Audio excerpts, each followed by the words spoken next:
Hello, everyone, and thanks for tuning in. I'm Brandon. And I'm Alex. Now, Alex is going to tell you guys a little bit about why we made the podcast.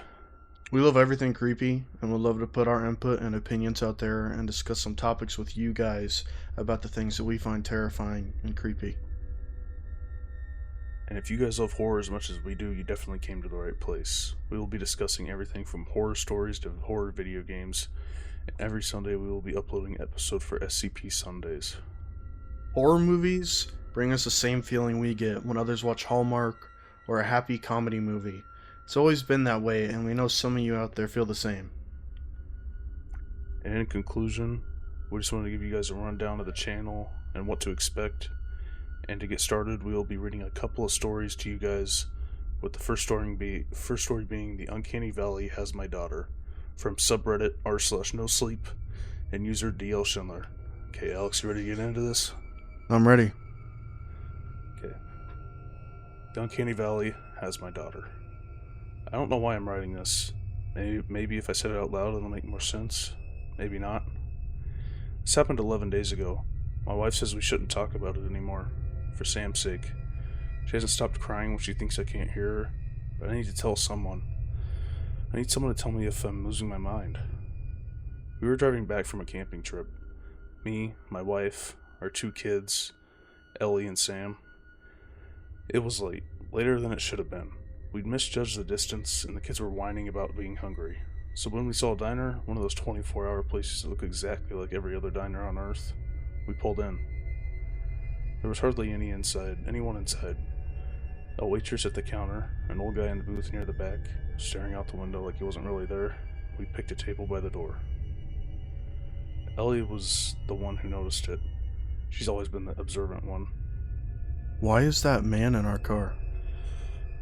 I was distracted, looking at the menu, and barely registered what she said. What man?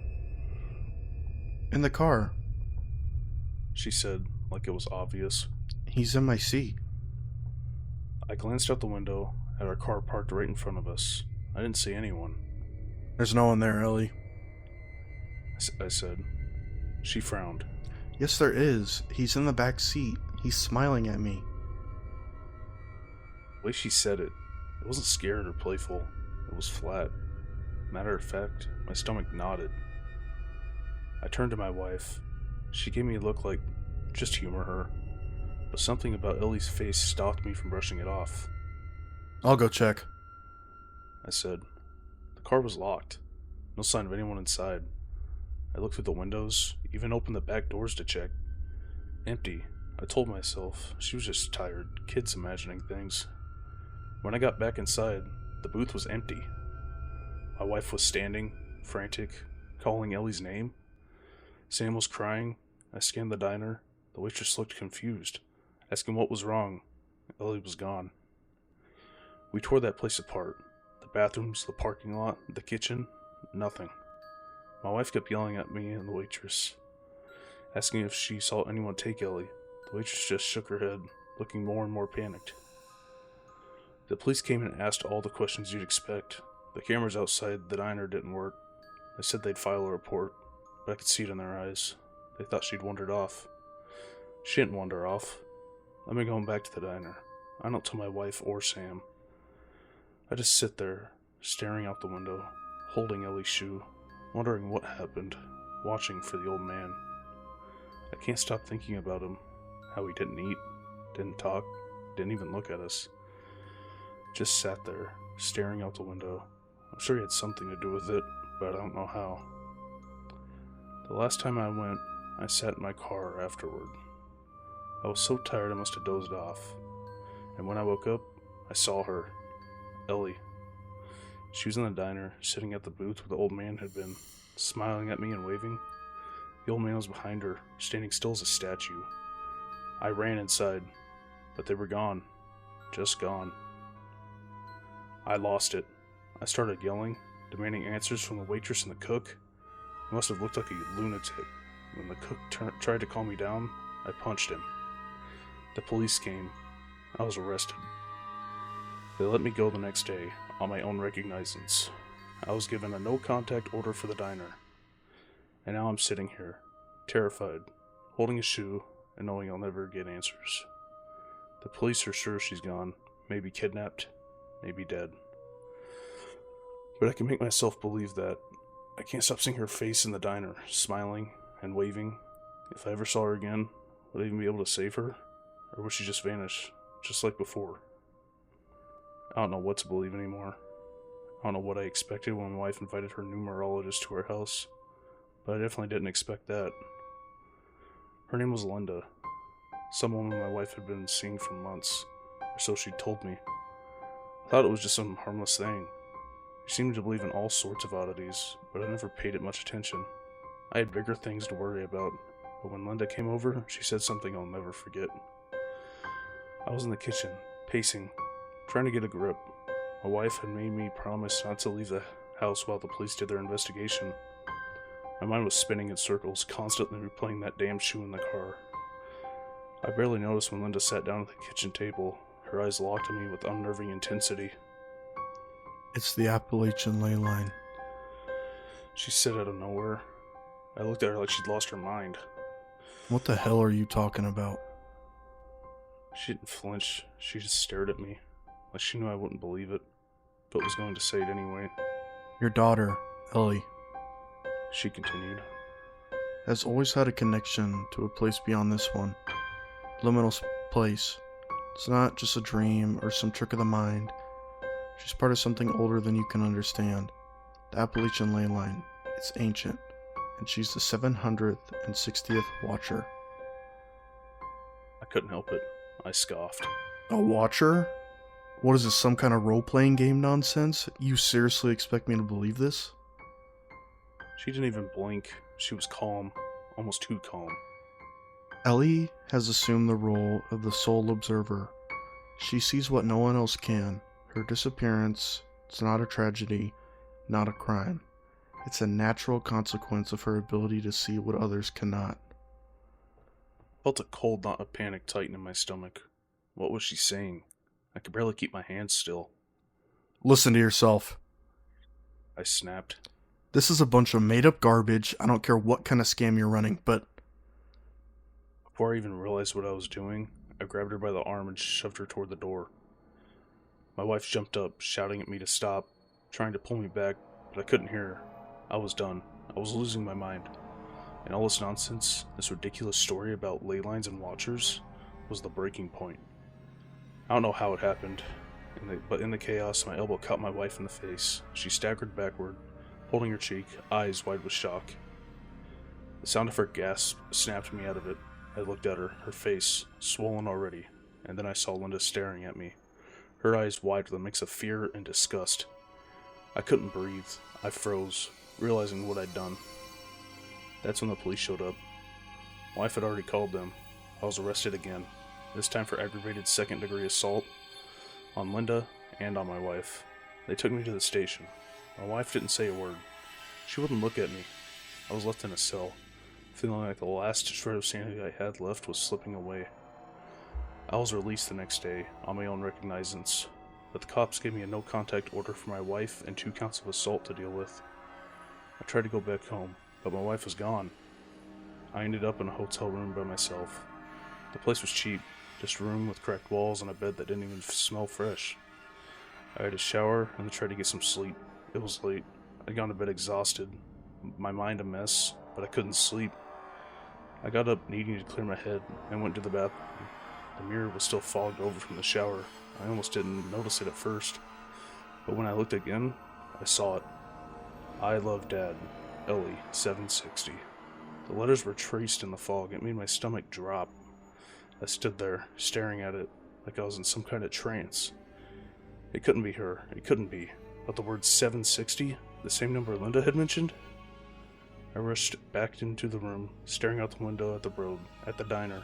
It was some distance away. Down the flat, empty road. The place was deserted now, just like always. But I couldn't stop looking at it. I could feel the pull of that place, the diner, that spot, that connection. I didn't understand. I feel like I'm losing my mind. I have to be. I can't explain the way I felt when I saw those words. It was like something inside me snapped. Ellie's message wasn't just a note. It was a sign. She's there, but not in the way I want her to be. Not in the way I can understand. And that is the end of story 1. The Uncanny Valley has my daughter. What you think about that story, Alex? It's pretty good. I think it's got a lot of mystery in it that will definitely lead up to a part 2. At least I hope so. Just the fact of the ley lines and, you know, she's like the 760th, like, watcher. I think it'd be really cool to find out and just figure out what's going on. Yeah, for sure. I mean, yeah, she said 760th, so I'm assuming she's the 760th person that's got taken. Yeah, I assume. Yeah, I think it could be. Yeah, it was just insane. So I'm wondering if that diner's like that's where people get taken. It reminds me of like Stranger Things. A little bit. Yeah, a little bit. Yeah. And when he seen his daughter in the window and he went back himself and ran in, but she was gone. Yeah. So it's almost kind of like Backrooms a little bit. Yeah, a little bit. I don't know if you guys know what that is, but that'll probably be another episode. But yeah. And if you guys don't know what the Uncanny Valley is, it's weird. It's creepy. I mean, it's just something. God, it could be It's kind of like seeing something that's. It's just like a little off. It's uncanny. Like an unnerving, realistic mannequin. It's probably the best way you could put it. Yeah, exactly. That could be a whole episode in itself. Now getting into our second story, we have The Stairs of My Neighbors by gothic-goat, also from the r/no-sleep subreddit. Last night, I caught my neighbor staring at me through the window. I just happened to be walking past the living room window when I noticed the old woman who lived next door, sitting on her couch, just watching me with this horrid look on her face. She didn't even pretend to look away, in that super awkward way that we humans tend to when we're caught doing something incredibly rude or even stupid. It was like she was in a trance. Her eyes almost bulged from her wrinkled, leathery face. The creases on her features began to slowly tighten until she looked like she would just about fall apart at any moment. I waved to her, but that only seemed to make things worse. Her eyes opened wide and started tearing up. Her teeth began to gnash, and her fists kept clamping shut tight, then releasing. Yet she wouldn't move an inch. She just sat and stared right into my soul.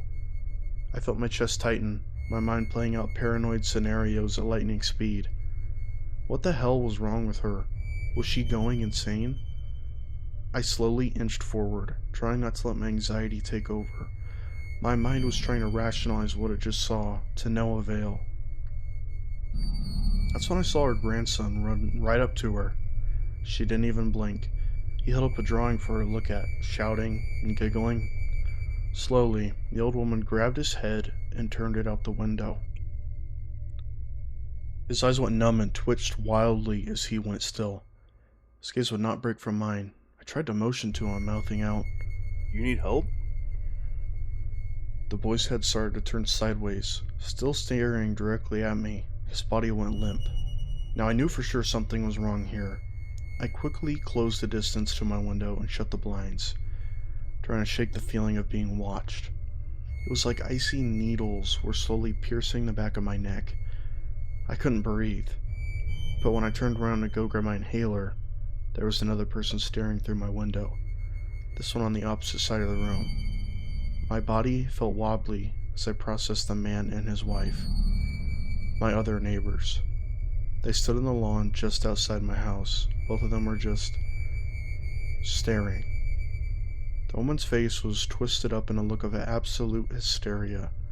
Her mouth pursed so tightly that her head was vibrating from the pressure. She looked like she was muttering the same words over and over.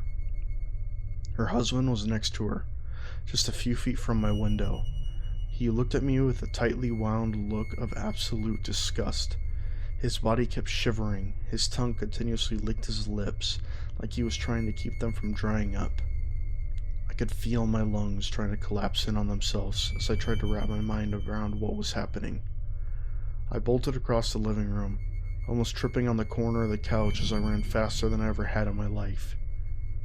I practically tore the blinds down getting them closed, as panic started shifting me into autopilot. I started to scream as I turned, seeing another set of unblinking eyes looking in through a window in the kitchen.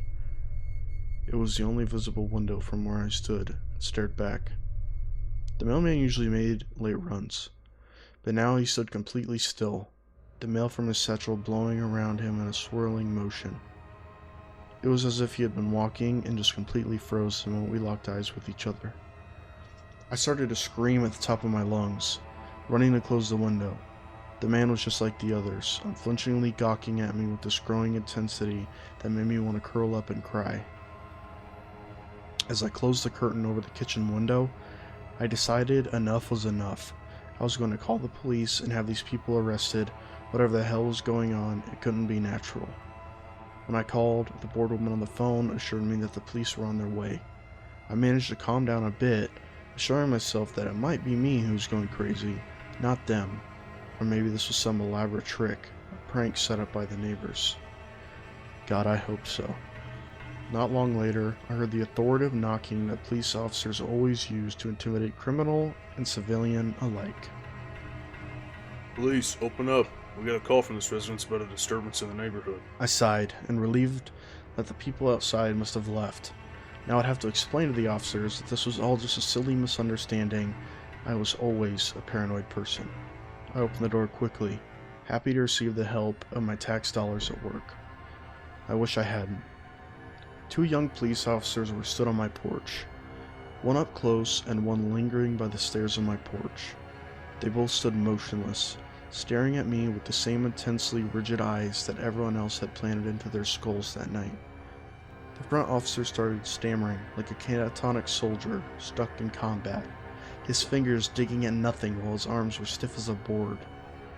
The other looked like she was sweating and drooling on her uniform as she shivered, her face trembling from the stretching of her muscles all tightening rapidly. I screamed at the force of a jet engine, slamming the door in their faces. I turned to run, no longer trusting the outside world. The only place I could go where they couldn't spy on me was my basement, so that's where I fled. I wrenched upon the basement door so hard that the hinges practically splintered the door frame.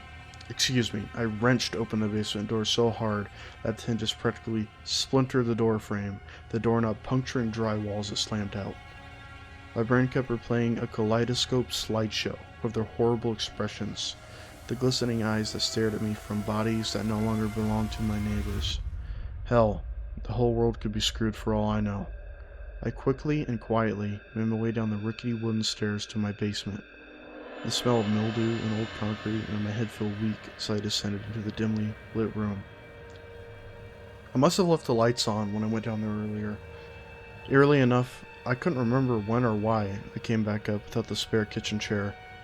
It was the whole reason I went down there in the first place. I know I had company coming over later tonight, and I wanted to be prepared.